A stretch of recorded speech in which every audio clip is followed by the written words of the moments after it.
Welcome to this explainer. Today we're diving into the story of Gaius Julius Caesar, but we're going to look at him a bit differently. We're not just talking about a conqueror, we're talking about the ancient world's original too-big-to-fail politician. We're going to examine how he looked at the Roman Republic, a system that was deeply broken and totally failing its citizens, and effectively treated it like glitchy, outdated software. He was a massive disruptor who hacked the system, forced an upgrade, and ultimately got deleted for patching the code. To really wrap your head around Caesar, you kind of have to shift your perspective. Don't just picture him in a toga giving speeches in a marble room. Instead, think of him facing a legacy operating system that was absolutely riddled with bugs. The Republic was practically buckling under the weight of its own massive expansion. It was this chaotic environment of extreme wealth inequality, endless political gridlock, and total administrative failure. Caesar looked at this ancient clunky machine and realized, to actually save the empire, he had to completely overwrite the code. I mean, just take a look at his sheer branding genius. Veni, Vidi, Vici. I came, I saw, I conquered. After the Battle of Zela in 47 BCE, he didn't send back some dense, boring military report to the Senate. He summarized an entire war in exactly 3 words. It's an absolute masterclass in establishing optics and projecting sheer power. Everything he did, from his military campaigns to building huge infrastructure, like the Forum of Caesar, was carefully calculated branding. So here is the exact playbook Caesar used to hack the Roman Empire. 1. Rome's first influencer. 2. Hacking the class system. 3. Fixing time itself. 4. Deleting the Republic. And 5. The price of reform. Step 1. Rome's first influencer, turning war into a media campaign. Between 58 and 50 BCE, Caesar wasn't just out there conquering Gaul, he was actively broadcasting it. He wrote the Commentarii de Bello Gallico. By sending these first-person dispatches right back to Rome, he effectively invented the strongman influencer. He made himself an absolute celebrity to the everyday citizens back home. It was basically the ancient equivalent of a viral vlog. And meanwhile, on the ground, he was securing the fierce, unwavering loyalty of his soldiers by fighting directly alongside them and paying out really generous bonuses. He was literally building an independent power base that the traditional Senate couldn't even touch. Moving on to step 2, hacking the class system, or upgrading a deeply broken social structure. Okay, so the political landscape of Rome was starkly divided. On one side, you had the optimates, the Senate elites, whose main goal was protecting their established status and wealth, and on the other side, the populares, the faction advocating for the common people.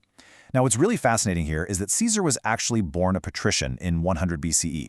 He was a part of the elite class, but he deliberately flipped to the populares. He realized he could bypass the stubborn, gridlocked Senate elites by appealing directly to the masses. And to bypass that gridlock, he rapidly fired off an incredible administrative overhaul. Just look at the sheer volume of these system patches. Draining marshes to create farmland, check. Redistributing land to the poor and his veterans, even setting up colonies outside Italy at Carthage and Corinth, executed. He tackled food security by regulating grain purchases so Romans wouldn't literally starve in the streets, patched. Balancing debt relief to calm public unrest, also patched. He even expanded citizenship to teachers, Jews, Gauls, and provincial residents, making the empire way less about Rome versus everyone else. And to actually run this massive empire efficiently, he bumped the Senate up from 600 to 900 members, completely reorganizing municipal government and taxes while he was at it. Step 3. Fixing time itself with the Julian calendar.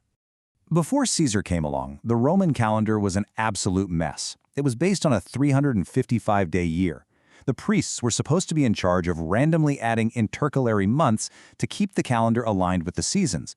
But thanks to intense political corruption or sometimes just plain laziness, they often just didn't bother doing it. Imagine celebrating a winter harvest in the dead middle of summer. The actual code for keeping time was completely broken.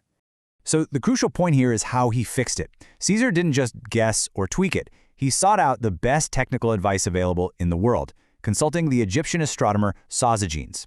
To patch the glitch and realign the calendar with the sun, Caesar had to insert a massive 67 days into the year 46 BCE. He then established a standardized 365-day year, complete with leap years. This Julian calendar was so brilliantly effective that it still serves as the base for the Gregorian calendar we literally all use today. He quite literally synchronized the Western world. Step 4. Deleting the Republic, the ultimate system overwrite. The escalation here was rapid and totally unstoppable. After his successful conquest of Gaul, the Senate desperately tries to strip him of his power. In 49 BCE, fully aware that Roman law strictly forbade generals from bringing standing armies into Italy, he just goes ahead and does it anyway. He crosses the Rubicon River, famously declaring Alia icta est, the die is cast. He triggers a full-blown civil war, decisively defeats Pompey at Pharsalus in 48 BCE, and by 44 BCE he has himself named dictator for life. By becoming dictator perpetuo, Caesar centralized all justice, all legislation, and all administration into exactly one person, himself. And here is the fatal flaw in his brilliant hacking strategy. He didn't plan any basic constitutional or social reform to actually support this new reality. He didn't restructure the foundation of the state. He simply grafted himself right onto the very top of the traditional structure. He forced the entire system to run through him alone. And that brings us to step 5, the price of reform, or the system crash.